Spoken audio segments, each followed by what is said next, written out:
요즘 현대 교회를 바라보는 시선이 예전과 같지 않다, 이런 이야기를 자주 듣습니다. 교회는 여전히 예배를 드리고 있고 말씀도 선포하고 있지만 세상 속에서 교회의 영향력은 점점 약해지고 있다는 평가를 받습니다. 신앙은 개인의 영역으로 축소되었고 교회는 사회에 선한 영향력을 끼치기보단 때로 비판의 대상이 되기도 합니다. 그렇다면 우리는 질문해 보아야 합니다. 왜 이런 일이 일어나고 있는 것일까요? 세상이 너무 변했기 때문일까요? 아니면 MZ로 대표되는 다음 세대에 무언가 문제가 생긴 것일까요?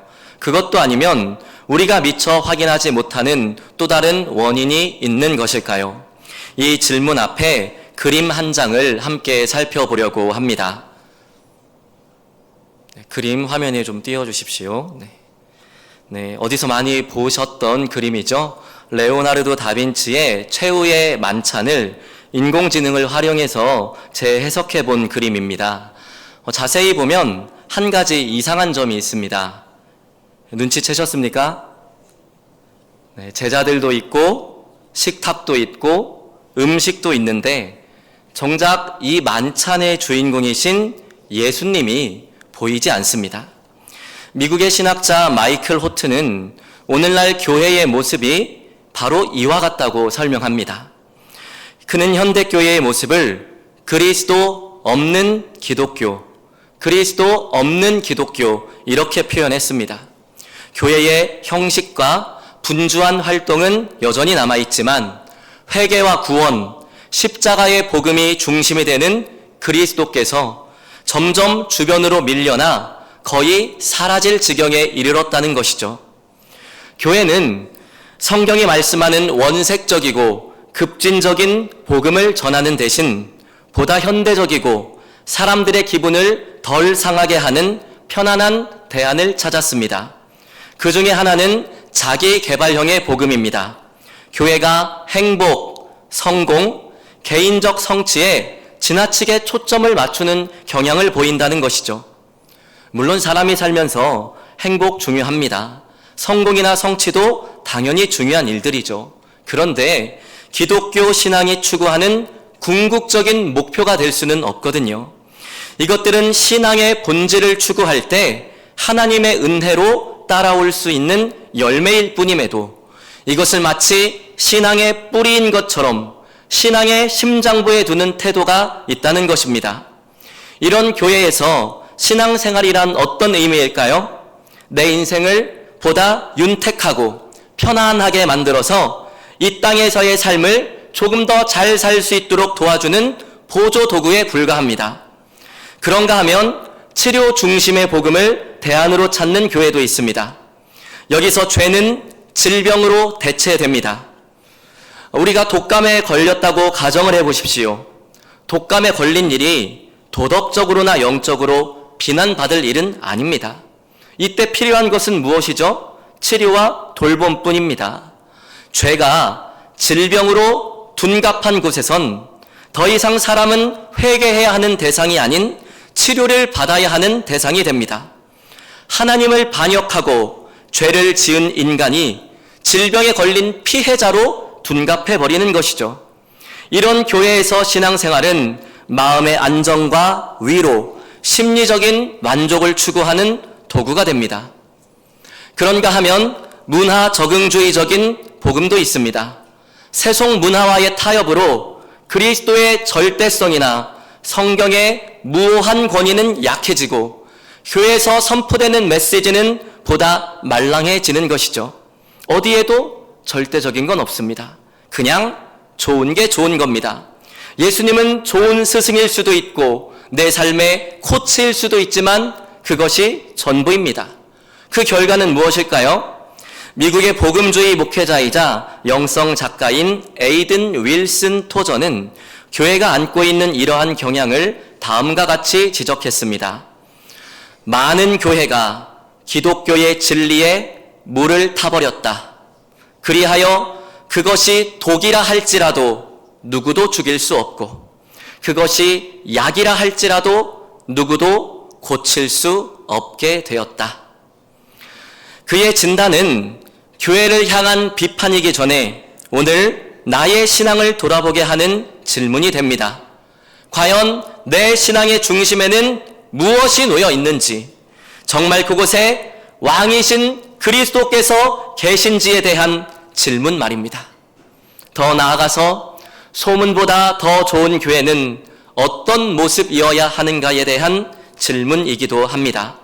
오늘 본문은 바로 이런 내용을 다루고 있습니다. 마태복음 16장 13절에서 14절까지의 말씀을 읽어보도록 하겠습니다. 예수께서 빌립보 가이사랴 지방에 이르러 제자들에게 물어 이르시되 사람들이 인자를 누구라 하느냐? 이르되 더러는 세례 요한, 더러는 엘리야, 어떤 이는 예레미야나 선지자 중에 하나라 하나이다. 아멘. 만낙교회 김영산 목사님께서 쓰신 책을 읽다 보니까 거기에 착각은 자유, 착각은 자유라는 제목의 글이 한 편 실려 있었습니다. 그 중에 일부를 발췌했는데요. 이런 겁니다. 여자가 쳐다보면 자기한테 호감이 있는 줄 안다. 남자들의 착각. 남자가 자기와 같은 방향으로 걸어오면 관심이 있어서 따라오는 줄 안다. 여자들의 착각. 자기가 서울대 갈 수 있을 줄 안다. 초딩의 착각. 우리 애는 정말 착한데 친구를 잘못 만나서 삐뚤어진 줄 안다. 엄마들의 착각. 이 이야기를 들으면서 자기는 아닌 줄 안다. 우리의 착각. 이런 챕터가 있더라고요. 무슨 이야기입니까? 너무나 많은 사람들이요, 착각 속에 빠져서 산다는 이야기입니다. 그런데 예수님에 대해서도 착각을 한다는 거죠. 어떤 사람은 예수님이 세례 요한이 살아난 거다 이렇게 이야기를 하고요. 또 어떤 사람은 예수님이 하시는 일들을 보니까 능력의 선지자인 엘리야다 이렇게 말을 하는 거죠. 또 다른 사람은요, 눈물의 선지자인 예레미야가 아니냐 이런 이야기를 했습니다. 가만히 보면 이 평가들에는 공통점이 하나 있습니다. 모두가 다 긍정적인 평가라는 거예요. 예수님을 참 좋은 사람이다. 참 훌륭한 사람이다. 우리에게 도움이 되는 사람이다. 이렇게 평가했다는 겁니다. 그런데 그들의 고백은 예수님에 대한 결정적인 고백은 아니었다는 것이 문제입니다. 예수님을 위대한 인물로는 보았지만 그 이상의 인물로 고백하지는 않았기 때문이죠. 그래서 예수님께서 다시 질문하신 겁니다. 너희는 나를 누구라 하느냐? 그때 베드로가 답변합니다. 16절에서 18절 말씀을 다시 읽어보겠습니다. 시몬 베드로가 대답하여 이르되 주는 그리스도시요 살아계신 하나님의 아들이시니이다. 예수께서 대답하여 이르시되 바요나 시몬아 내가 복이 있도다. 이를 내게 알게 하니는 혈육이 아니요 하늘에 계신 내 아버지시니라. 또 내가 네게 이르노니 너는 베드로라. 내가 이 반석 위에 내 교회를 세우리니 음부의 권세가 이기지 못하리라. 아멘. 베드로는 이렇게 대답했습니다. 예수님, 제가 주님 곁에서 주님을 보니까요, 주님은 그리스도시고 주님은 살아계신 하나님의 아들이십니다. 그러자 예수님께서요, 이 반석 위에 교회를 세우겠다 선언을 하셨습니다. 여기서 반석이라는 것이 도대체 무엇일까요? 전통적으로 로마 가톨릭은 이 반석을 베드로 개인으로 해석해 왔습니다. 베드로가 교회의 기초이고 제1대 교황이라는 거죠. 그런데 오늘 본문을 조금만 더 아래로 내려가서 읽어보면 이렇게 대단했던 베드로가요, 십자가의 길을 가시려는 예수님을 붙들고 그렇게 하지 마시라고 항변하는 장면이 나옵니다. 주여 그리 마옵소서, 이 일이 주께 미치지 아니하리이다. 예수님께서 십자가를 지러 오셨는데 주님 보고 십자가를 지지 말라고 하는 거죠. 그때 예수님께서 뭐라고 책망하십니까? 사탄아 물러가라. 넌 나를 넘어지게 하는 자로다. 아주 호되게 책망하십니다. 여러분, 이런 베드로가요, 이런 사람이요, 어떻게 교회의 반석이 될 수 있겠습니까? 그러면 개신교 전통은 이 말씀을 어떻게 이해했을까요? 여기서 반석을 베드로라는 한 사람으로 보는 것이 아니라 베드로의 신앙 고백과 그 대상으로 이해를 했습니다.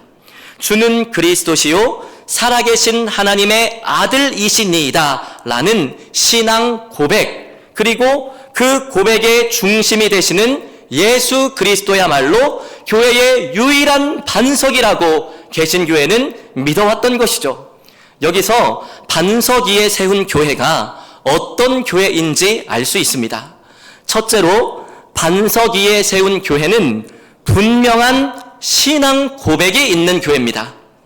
예수님이 내 인생을 조금 더 낮게 이끌어주는 코치 정도로 여기는 것이 아니라 내 슬프고 외로운 마음을 치료해주는 심리치료사 정도로 여기는 것이 아니라 나에게 성경의 뜻을 가르쳐주는 성경교사로만 여기는 것이 아니라 예수는 그리스도시요 살아계신 하나님의 아들로 고백하는 것이죠. 여러분, 여기서 그리스도란 말이 히브리어 메시아와 똑같은 단어입니다. 기름 부음을 받은 자라는 뜻이죠. 구약에서 기름을 부어서 세우는 세 가지 직분이 있었다는 거 아마 많이 들어봐서 다 알고 계실 겁니다. 첫째는 선지자, 둘째는 제사장, 셋째는 왕입니다. 여러분, 그러고 보면 예수님께서 그리스도라는 이 말이 무슨 뜻입니까? 예수님은 하나님의 진리를 우리에게 가르쳐 주시는 선지자이시고, 예수님은 우리 죄를 대신해서 짊어지시는 제사장이시고, 예수님은 죄와 사망과 만물을 다스리는 왕이라는 뜻이 바로 예수는 그리스도, 이 예수 그리스도라는 말에 담겨 있습니다. 그런데요,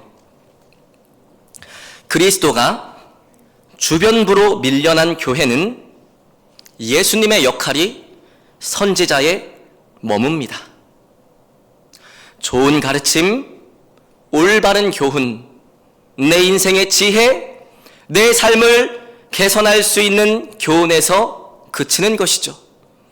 그래서 말씀을 듣고 내 삶을 조금은 더 바르게, 조금은 더 선하게, 때로는 할 수만 있다면 조금은 더 부하게 개선하는 선에서 머물러 버리는 것입니다. 그런데 문제가 있습니다. 인간은 올바른 게 무엇인지 알면서도 그렇게 살지 않는다는 거죠.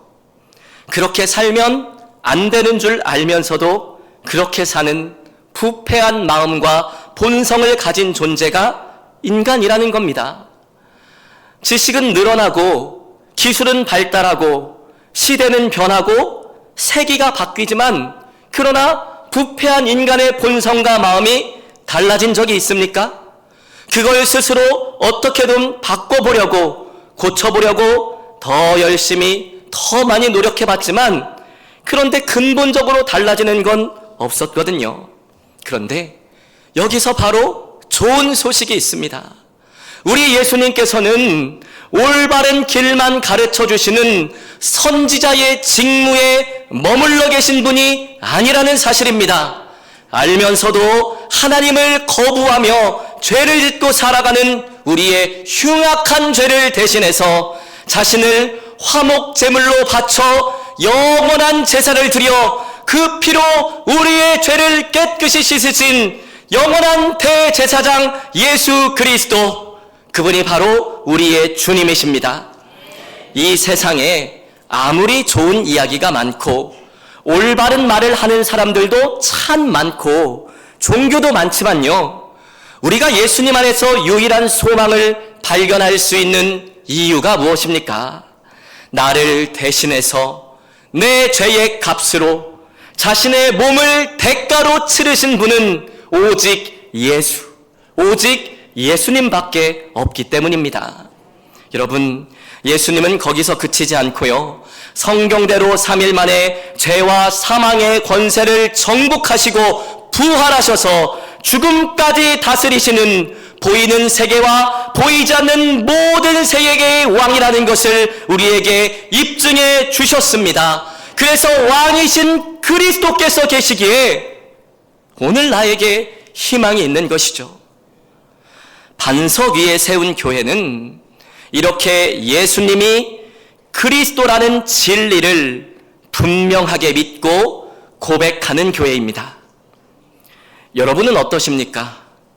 예수님께서 너희는 나를 누구라고 하느냐 질문하실 때 주님의 질문 앞에 무엇이라고 응답하시겠습니까? 간절히 바라고 소망하기는 베드로와 같은 분명한 신앙 고백을 하실 수 있기를 주님의 이름으로 축복합니다. 그런 분들이 우리 교회에 점점 많아져서 우리 김해활천교회가 반석 위에 세운 교회, 소문보다 더 좋은 교회 될 수 있기를 주님의 이름으로 축복합니다. 18절 말씀을 다시 읽어보도록 하겠습니다. 또 내가 내게 이르노니 너는 베드로라. 음부의 권세가 이기지 못하리라. 아멘. 여기서 중요한 표현이 하나 있습니다. 내가 이 반석 위에 내 교회를 세우리니. 여러분, 누구의 교회입니까? 내 교회, 예수님의 교회입니다. 그러고 보면 반석 위에 세운 교회란 어떤 교회일까요? 오직 예수님께서 주인이 되시는 교회, 예수님께서 친히 세우시는 교회가 반석 위에 세운 교회입니다. 우리가 부르는 파송 찬송의 가사처럼요, 주님이 주인 되시는 교회, 사람이 주인 되는 교회가 아니에요. 여러분, 교회의 주인은요 절대로 목사가 아닙니다. 교회의 주인은 당회도 아니고요, 성도들의 총회가 교회의 주인도 아니에요. 교회의 주인은 헌금을 많이 하는 사람도 아니고 사회에서 영향력 있고 높은 지위에 있는 사람이 아닙니다. 교회의 주인은 목소리 큰 사람이 아니에요. 교회의 주인은 오직 예수 그리스도입니다.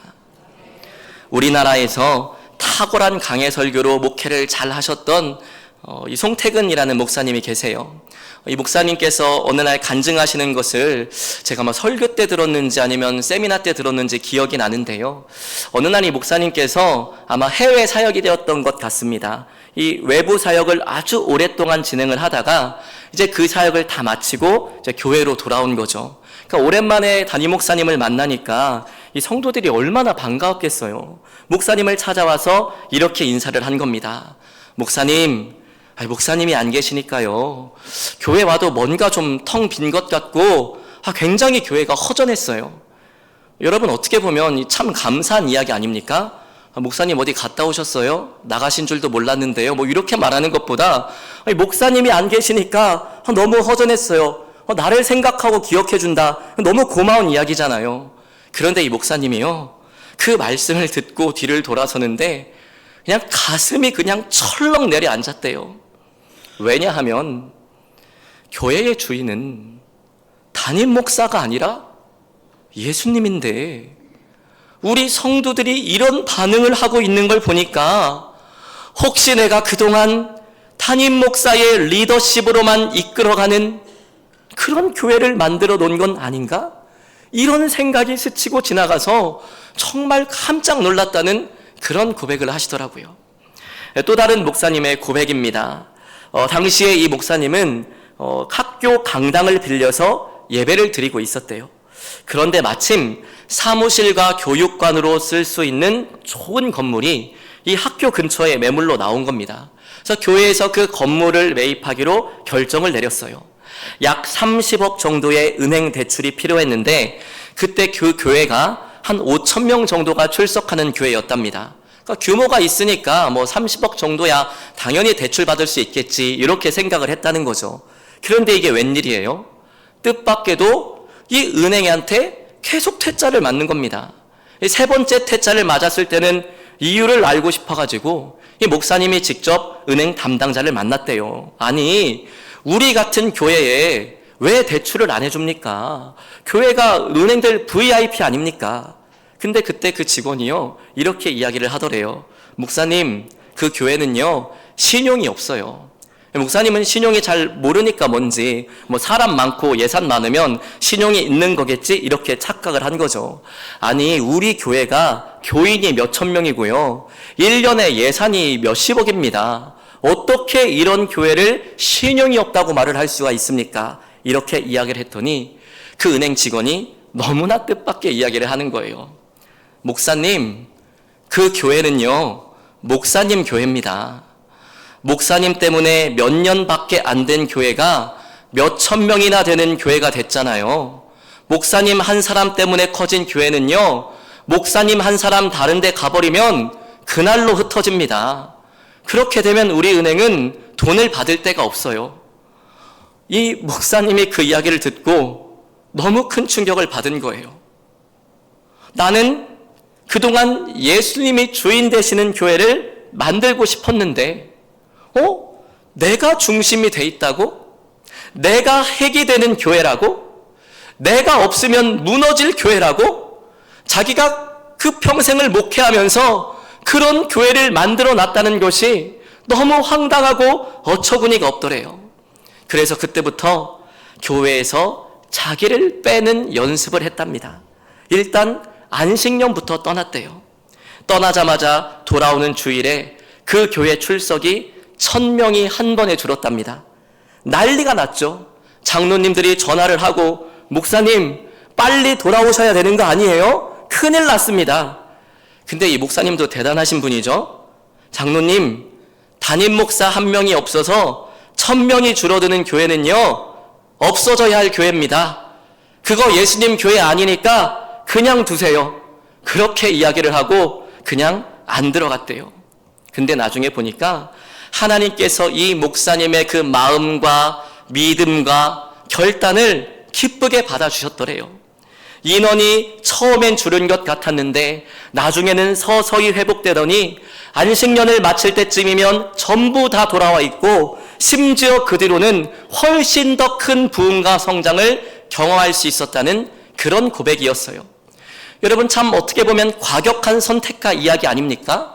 모든 교회가 그렇게 할 수는 없을 거예요. 그런데 어떻게 해서든지 내가 교회의 주인 되는 것이 아니라 예수님만 주인 되시는 교회를 만들고 싶어 했던 그 믿음의 결단과 노력, 그것을 주님께서 기뻐하시고 인정해 주셨다는 거예요.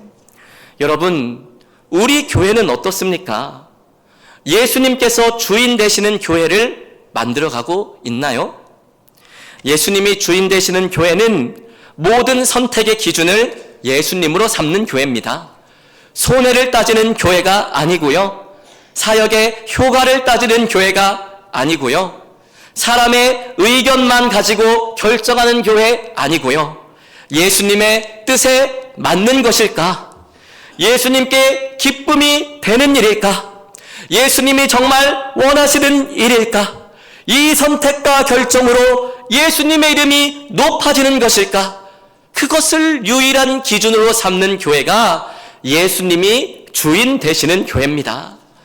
여러분, 우리 김해할천교회가 사람들의 큰 목소리 때문에 무언가가 결정되는 교회가 아니라 세미한 중에 우리에게 말씀하시고 성경을 통해 말씀하시는 예수 그리스도의 음성, 그 주님의 뜻이 기준되어 결정되는 반석 위에 세운 교회 될 수 있기를 주님의 이름으로 축복합니다.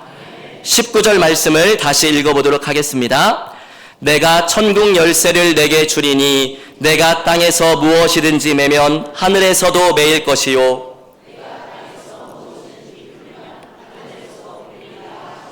아멘. 여기서 주목해야 되는 단어가 천국 열쇠입니다. 열쇠는요, 문을 열거나 잠글 때 사용하는 도구입니다. 특히 천국 열쇠라고 하는 것을 보니까 천국의 문을 열거나 닫을 때 사용하는 상징적인 열쇠인 것이죠. 또 뒤에 이어지는 문장을 봤을 때 땅에서 무엇이든지 매면 천국문이 닫히는 것이고 땅에서 무엇이든지 풀면 천국문이 열린다고 볼 수 있을 겁니다. 성경에는 이런 상징적인 열쇠들이 몇 개가 나오는데요. 그 중에 하나가 요한계시록에 등장합니다. 요한계시록 1장 18절 말씀을 함께 읽어보겠습니다. 곧 살아있는 자라 내가 전에 죽었었노라 볼지어다 이제 세세토록 살아있어 사망과 음부의 열쇠를 가졌노니. 아멘. 여기서 열쇠는 단순한 출입 도구라기보다는 절대적인 주권, 생사와 심판에 대한 권세를 뜻하는 상징입니다. 누가 살고 죽을 것인가? 누가 구원에 이르고 누가 심판에 머물 것인가? 지금 이 결정을 부활하신 예수 그리스도께서 열쇠를 쥐고 하신다는 거죠. 그런데 오늘 본문 말씀을 보니까요, 그 열쇠를 누구에게 주고 계십니까? 베드로에게 맡기고 계세요. 그러니까 예수님께서 하고 계셨던 그 일을 위임하셨다는 거죠. 그러고 보면 반석 위에 세운 교회가 어떤 교회입니까? 예수 그리스도께서 하시는 일을 위임받아서 그 일을 계속하는 교회, 주님의 일을 하는 교회가 바로 반석 위에 세운 교회입니다. 예수님께서 하시는 매기도 하는 일, 풀기도 하는 일을 주님의 명령을 따라 교회도 하는 거죠. 그러면 여기서 매고 푼다는 건 무슨 이야기일까요? 로마 가톨릭은 이 말씀을 사도 베드로에게 주어진 특별한 권위라고 해석을 했습니다. 그래서 천국 열쇠는 베드로와 그의 후계자인 교황에게 위임이 되어서 교회는 그 권위를 통해 사람들의 죄를 사하는 역할을 수행할 수 있다고 본 것이죠. 그래서 천주교에 가면 여러분 무슨 제도가 있습니까? 고해성사가 있어요. 죄를 지으면 누구를 찾아가죠? 신부님을 찾아가고 사제를 찾아갑니다. 그래서 자기 죄를 고백하고 죄 사함의 선언을 받고 돌아오잖아요. 매고 푼다는 건 가톨릭 교회, 특히 성직 체계가 행사하는 제도적인 권위다, 이렇게 그들은 이해를 했던 겁니다. 반면에 개신교의 전통은 이 말씀을 조금 다른 방향에서 이해했는데요. 매고 푸는 권세를 사람이 죄를 판단하는 권력으로 보지 않았어요. 대신 하나님의 구원과 심판을 복음을 통해서 선포하는 사명, 이건 권위가 아니라 교회에게 복음을 전하라고 주신 사명이다, 사명으로 이해를 했던 것이죠. 교회가 사람들을 정죄하는 또는 사죄하는 권위나 그런 권력을 가진 게 아니라요, 하나님의 말씀을 통해 회개를 선포함으로 그들이 죄에 매여 있는 존재라는 것을 알리기도 하고, 예수 그리스도의 십자가 복음을 선포함으로 묶여있는 그들에게 영적인 자유와 해방을 선포하는 사명, 바로 이 사명이 교회에 주신 천국의 열쇠라고 개신교회들은 믿고 따라왔던 것입니다. 그리고 이 일이야말로 예수님께서 이 땅에 오신 이유거든요. 누가복음 4장 18절에서 19절 말씀을 함께 읽어보도록 하겠습니다. 주의 성령이 내게 임하셨으니 이는 가난한 자에게 복음을 전하게 하시려고 내게 기름을 부으시고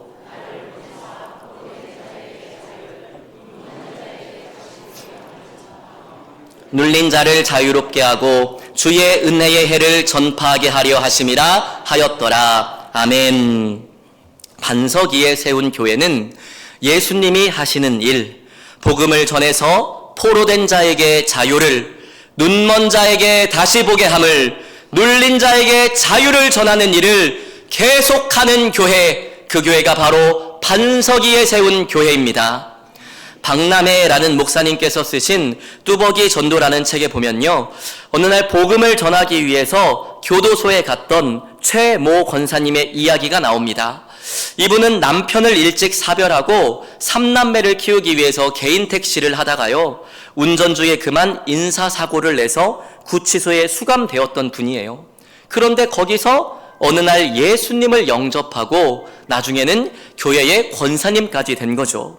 어느 날 이 목사님과 최 권사님이 함께 여주에 있는 교도소를 방문했는데요, 그곳에는 철문 5개를 통과해야지만 겨우 만날 수 있는 재소자들이 있었답니다. 어떤 사람은 군대의 장성이었는데요, 아내가 간통한 사실에 분노해서 그 상대방을 살해한 그런 사람이었고요, 또 엄마를 그냥 날마다 두들겨 패는 아버지를 참다 못해서 그 아버지를 찔러 죽인 아들도 있었대요. 부모의 상속 문제 때문에 다투다가 큰 싸움이 일어나서 형제를 죽인 사람도 있고, 정말 너무나 안타까운 사연의 사람들이 거기에 많더랍니다. 거기서 그들과 함께 예배를 드리면서 나 같은 죄인 살리신 주 은혜 놀라와 찬송을 부르는데요, 그냥 예배 가운데 하나님의 충만한 임재와 성령의 기름 부으심이 막 느껴지더래요. 막 제소자들이 막 눈물을 쏟으면서 예수님을 영접하는 겁니다.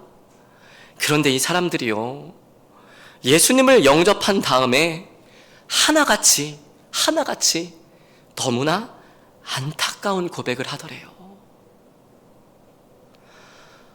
내가 그때 예수를 믿었더라면 이런 일은 하지 않았을 텐데.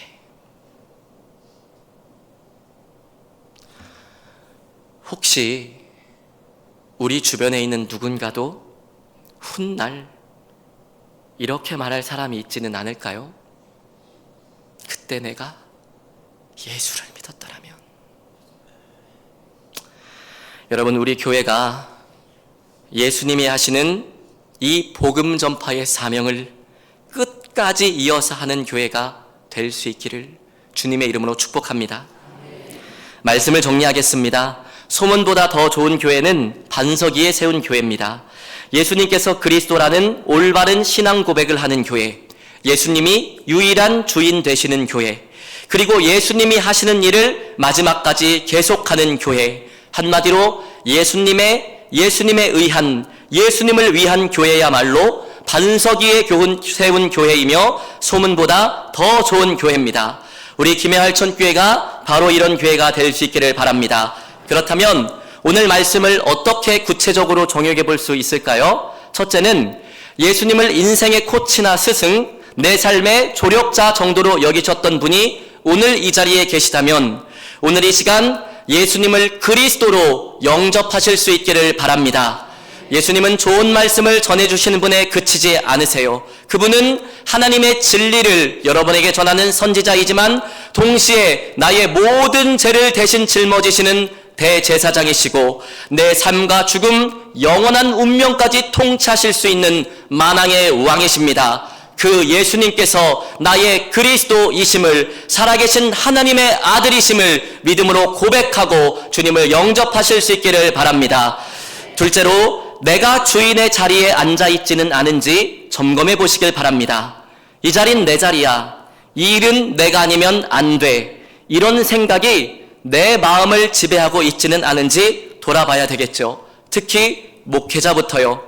혹시 다른 사람이 내 역할을 대신하려 할 때 마음이 불편해졌거나 예민해진 적은 없으십니까? 그렇다면 과연 지금 내가 나의 삶과 우리 공동체의 주인이 정말로 예수님이 계신 것인지, 아니면 내가 그 주인의 자리에 앉아있는 것은 아닌지 진지하게 살펴보시길 바랍니다. 내 마음의 보좌도, 교회의 보좌도, 그 자리의 주인공은 오직 왕의 왕 예수님이십니다. 인생의 보좌의 자리에서 내려오십시오. 그 자리를 주님께 맡겨드리시기를 바랍니다. 마지막으로 예수님이 하시는 일을 이어서 살아가고 있는지를 돌아보시기를 바랍니다. 반석 위에 세운 교회, 가만히 모여만 있는 교회 아니라 흩어지는 교회입니다. 예수님께서 하셨던 일을 계속하는 교회입니다. 복음을 전하여 죄 매인 자에게 회개의 길을 알리고 그리스도의 십자가를 선포하여 묶인 자를 자유롭게 하며 절망 가운데 있는 자들에게 하나님의 아들을 소망으로 제시하는 교회가 반석 위에 세운 교회입니다. 이번 한 주 거창하지 않아도 괜찮습니다. 말씀 한마디, 기도 한마디라도 복음이 담겨있는 작은 선택과 실천으로 누군가에게 닫혀있는 문을 열어주는 천국 열쇠를 지닌 자로 살아가시기를 바랍니다. 그래서 우리 김해할천교회가 반석 위에 세운 교회요, 소문보다 더 좋은 교회가 될 수 있기를 주님의 이름으로 축복합니다.